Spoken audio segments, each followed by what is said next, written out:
के बताऊं का भूत धरे है ओ नारी छू के बताऊं।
बहेरा के परे तीन लागे मरघटिया की मरखी भाग कटेल पर ही जल्दी आबे झूल पर ही जब करखी।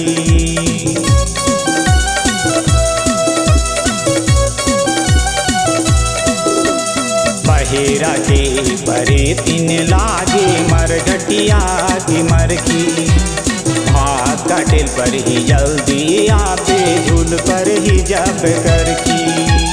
करिया चिया उल्टवार मुर्गी करिया चिया उल्टवार मुर्गी औ मऊहा के दारू औ मऊहा के दारू।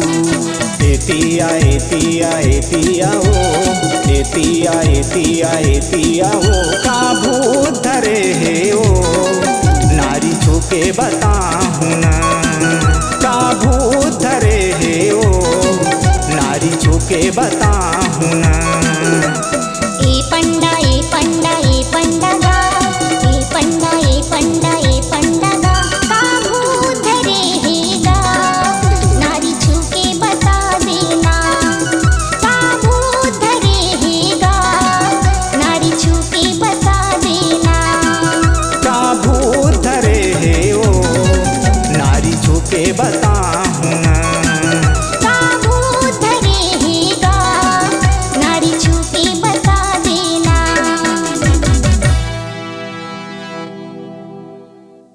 जी हाँ, हर सुर में छुपा है एक कहानी, संगीत का जहां है ये दीवानी। तो चले आइए MSR म्यूजिक बंजी में रचने अपनी नई कहानी।